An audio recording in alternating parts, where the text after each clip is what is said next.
Hey everyone, welcome back to ETS21. I'm Laurel Morris with Zpryme, and today we're diving into the ever-evolving relationship between energy providers and customers with two thought leaders, Deepak and Andrew.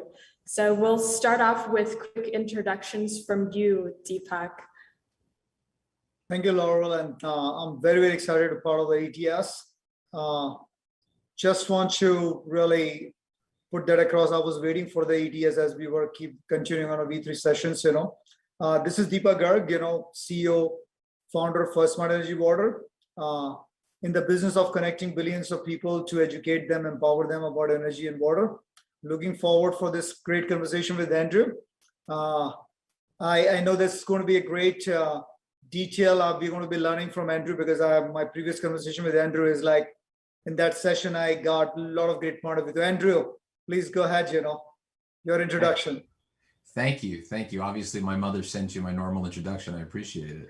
It's nice to see you. Laurel, thank you. Thank you for inviting me today. I look forward to it. My name is Andrew Singer. I'm the Vice President and General Manager at Constellation here in the US, specifically located in Baltimore. I'm responsible for all of our power sales, basically from Maine down to Virginia. Through all of our commercial and industrial customers and a bit more. I've been with Constellation or some form of it for about the last 25 years. Don't tell anybody, but I used to be a lawyer and was even in retail for a little while. So I'm susceptible to many different jokes. So I'm looking forward to our conversation. Excellent, thank you. So today we're focusing in on how energy providers can keep customers, both large C&I and the residential customers, engaged as the industry and technologies evolve. So I'd like to start off with asking Andrew, in your experience, what is the language or top priorities of your retail C&I customers, and how do you see this evolving? Thank you, Laurel. So it's interesting, when you think about language and top priorities, you can almost bifurcate and then reconnect what customers are looking for. So the language of customers now, and probably has been for a while, and Deepak talks about this a lot, is data. Data is the universal language that customers have. But in where they're evolving to, that's what's interesting. Because customers for a long time, they didn't really understand what data they actually had. So in the energy business specifically, a long time ago, gas became competitive, many, many years ago. But only within the last 25 years has electricity become competitive in various markets in the US. As a result of that, what really became competitive and available was data. And that was through metering, access to meter information, access to meters that are on various locations. In an industrial location, machine 1 and machine 2 have a meter on them. In a commercial building, you can meter a floor, you can meter an office, you can find out that the accountants are up late, you can find out the lights are on at the wrong time.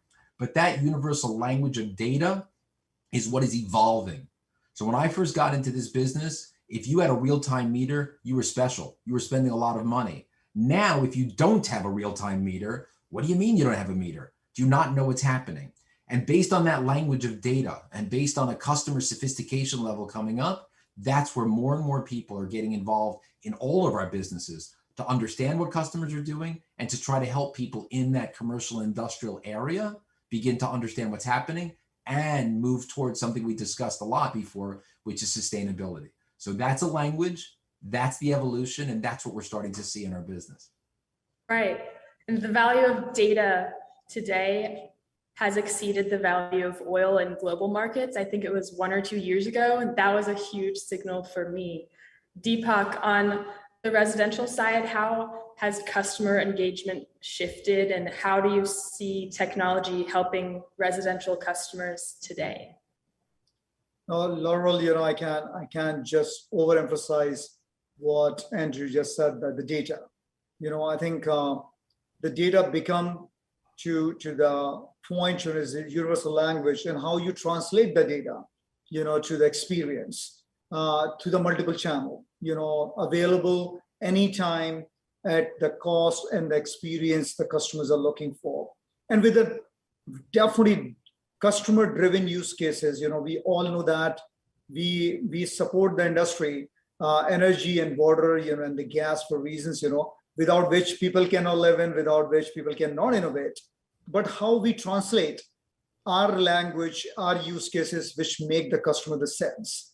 And if the customer is really transacting on day-to-day basis with Amazon of the words, of the Uber of the words, and they can get everything, the last mile things with a blink of eye, with their native apps, why we are not making that thing available and those transactions, that experience available to the customer. And this is what we see in the shift.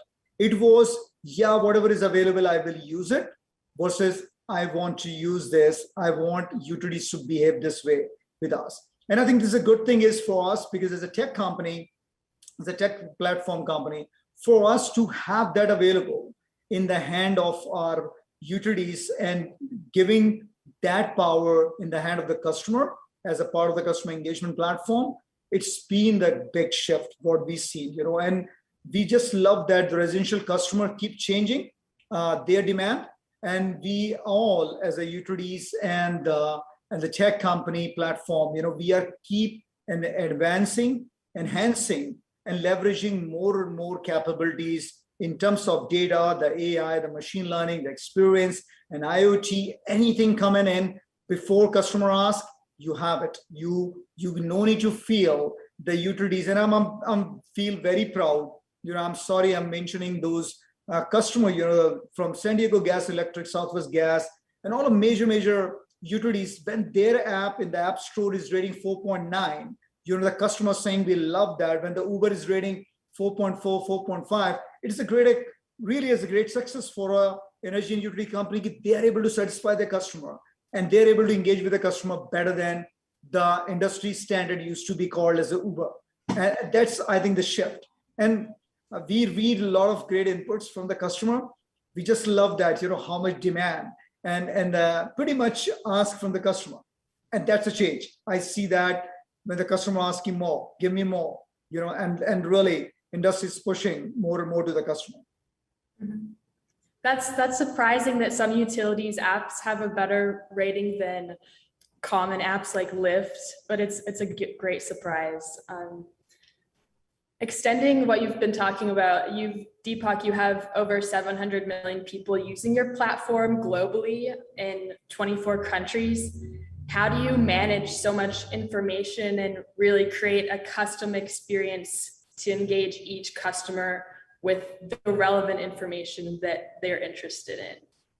No, Laurel, I think, I can't tell more than, anything else. Our partners which is energy utilities globally, and our other partners like Microsoft and SAP and all, they're trusting us every day and making us the default platform for the customer experience. And that's a reason we are in the 24 countries and keep growing, and with the 700 million people touching that, with the billions of transactions we do.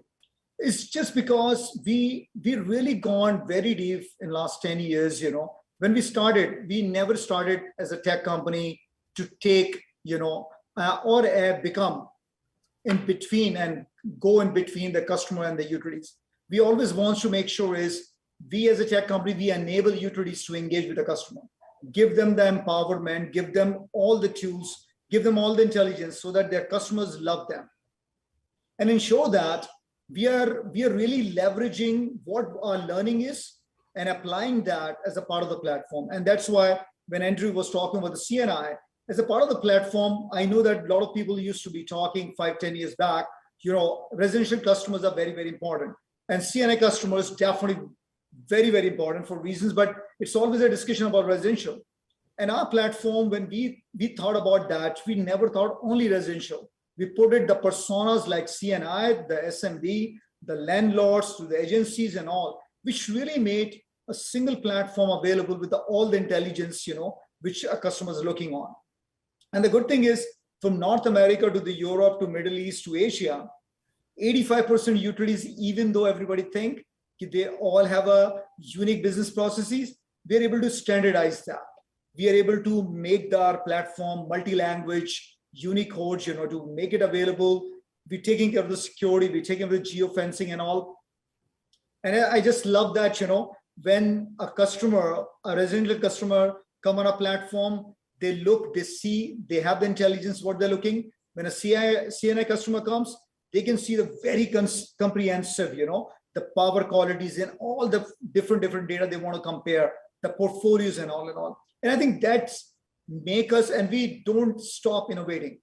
I feel that as a part of the 1,000 team members we have globally, we are so much excited about what new, how we can optimize, how we can automate, how we use more and more intelligence, and don't want to throw the name AI, machine learning, RPAs and all.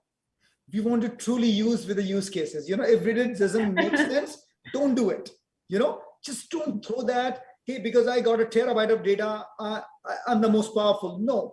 Yes, you got a terabyte of data, but how you can extract a gigabyte of intelligence and convert a 10 KB intelligence in the hand of the proactiveness in the front of the customer, and make intelligence available to the utilities so that they can take the better decision. Customer service, side, they can make the decision, they can serve the customer better. The operation side, the grid side, they can take the better decision so that they can do the load management better. We want to address the problem of sustainability, reliability, affordability, the climate all together with the customer experience, customer engagement, AI and machine learning, mobility all over the place. Sorry, I get too much excited, but this is a fun. I feel very fortunate to be the part of this industry. And I have a great kudos and respect for the energy utilities, workforce people, executive team. And I think we cannot forget, and we should not forget, this is the one of the industry which serve everybody on earth, providing water, providing power, providing gas. So there's no comparable industry in the world can compare to the energy and utilities, for all the good reasons. Sorry, guys, I get on the Laurel. Go ahead, please. That's okay. Thank you. I thought your answer to the question of how do you customize the experiences would simply just be AI and machine learning, but you say that's a part of how you customize and optimize everything, but you create a whole ecosystem. Sure. So Andrew, on your side, how do you communicate information effectively and engagingly? And how do you organize this slew of data we've been talking about? That's a great question. So I would take it from the perspective of how my industry has probably evolved. And similarly to what Deepak was saying, we probably had a terabyte of data when everything started, but nobody knew where it was or how to get to it. So we're separate from the utilities. The utilities are part of the business. They initially were the keeper of the data, if you will, and the delivery system for what it is that we do in the energy business. And they still have the pipes and wires, as we say. But what happened with competition and what continues to happen now is basically allowing all of this information to burst forth. And it's up to us and others to translate for our customers what's out there. It's this universal translation that has to take place so that people actually know what they're receiving, if you will. So in the beginning, people would just get a bill, they'd pay it, and that was that. Then you're questioning, as you said before, well, I can't believe that app is getting so many hits versus an Uber or Lyft. The difference is it's somebody's actual stuff. Say, wait, if I turn this switch off, I can see the number change. If I turn off the third floor, 5 machines, the number's going to change. People started to play with it. They started to see what was happening. Now you connect the P times Q, and you suddenly see what the dollars are and the effect it has on a budget. And now we're talking about something. Absolutely. So when people start to make on a business level budgetary decisions and combine it with risk management, that's where our business has really taken off for customers. The whole idea of being able to apply risk management theories and best practices to the entire energy complex, that was a huge revolutionary move in our business. The idea that the same way someone could buy raw steel or wire, that they could purchase their power and their gas that same way, and now begin to manage their solar output or their battery storage by looking at it all on a screen and understanding it, that communication level that we have with the client is important. What we tried to do, though, is make different channels available for different types of customers. Some customers just want to engage on a screen, but there are more traditional customers, and I use the word traditional, not knowing if it's going to disappear, who want to actually speak to someone, want to engage either through texting or email, et cetera, and understand or actually have you visit them and show them how they're managing what they're having and how they're using it, what the effect is on their budget, et cetera. So I would say that the communications methodology right now is multi-laned and multi-channeled. We still have people that are discussing things. We have people that are reading things. We have people that are engaging. And as Deepak said, we have people now that are using AI. The cool thing about the AI is learning based on what people are doing. And that to me is an amazing thing. We're not just serving up the pizza, they're letting us know what they liked about the pizza, and it's getting better and better and better each time. And that's what I've seen in our industry. The best products we have are all customer derived. And I believe the best data delivery that we have is customer derived as well. And that's what I think is most exciting right now. Mm-hmm. That is really exciting. And a follow-up question is, post-pandemic, who have you seen that's really driving the energy supply transformation? Right. It's a great question, because during the pandemic, as many of us can see, I'm sitting here in a room in my house because we have not gone back to the office yet. And some people are or not involved in what I'll call commercial real estate or being at their homes. So we like to see real estate coming back, and we like to see that happening. We've seen the initial customers that have come back have really been the industrial customers and government to some extent. The people that have to be in place, such as even our utilities that Exelon owns, people that have to be in place. That's begun to come back sooner than anything else. We're now seeing commercial real estate come back and other things come back as well. So I think as the loads come back, you're seeing a change. We saw a demand destruction, as we say it, literally people not switching on the lights initially. Now we're seeing demand coming back, and we're seeing it come back differently to some extent. We're seeing people using their energy a little more intelligently, if you will, understanding what they're doing, how they're doing it. That's one piece. The next piece that I would probably mention is something we call electrification. And that's the advent of what on a personal level we all see as the rise of the Tesla, or the electric vehicle, if you will. What I'm seeing is that where we had demand destruction because your lights aren't on, we have now demand buildup because you have an airport that says, I don't want gasoline or diesel powered vehicles driving around the airport anymore. I want electric vehicles. So suddenly you need the power in the system to charge every single one of those buses 24/7, so you can get your rental car, so you can get your regular car, or so you can get to the train or wherever you're going. That's the new demand buildup in our business right now. That's what's next in the power industry, is this whole idea of electrification, and it's almost the electrification of everything. It is. And what do you see is that's driving the industrial side in terms of choosing suppliers and the energy transformation? I think it's a combination of budget and risk management on one side, and I'll put that in one little basket. And then on the other side, it's what I would call maybe their ESG effect. What's happening in the world and who are you? Are you a company that people expect are 100% sustainable today? Or are you a company that's building up towards sustainability, if you will, where you're buying your power from, how it's generated, etc. Those are what I'm calling the biggest drivers. But post-pandemic right now, budget and risk management is key. People need to make sure that they're in business. They need to make sure that they can continue as an ongoing concern, as well as looking for what's next. So budgets and risk on one side and understanding sustainability on the other. And I see all of that once again converging for more people as I think we come out of the pandemic, hopefully as soon as possible. Right, exactly. And Deepak, I'd like to ask you a question about the water energy nexus, because we've been talking about energy, but the title of your company is Smart Energy Water. So people are just beginning to talk about the intersection of these two industries and the importance of their link. And in terms of engaging customers, why is this link between water and energy important? All right, I can tell you, I think there's some most important thing is this question been asked multiple times, not today, not yesterday, 1 year back, 10 years back, but even when we started, why energy and water, why you guys are focused on both? And we said, actually 70% of water movement happen because of the power.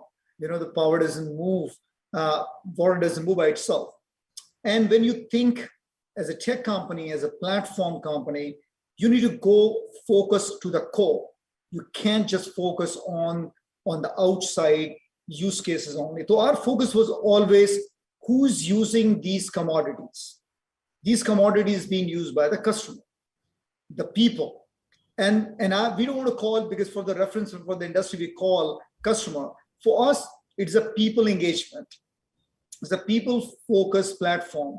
And when you look in the people are the user of power, water, and gas, and these are so interconnected.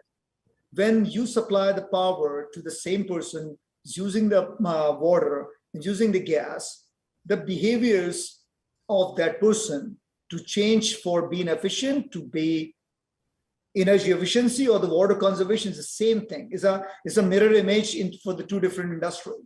So for us, it was always one thing, but we want to make sure is when we talk to the people who you are, what you do. So that's why when the name of the company, Smart Energy Water, we make people smarter about energy and water, always. And what's the goal and mission?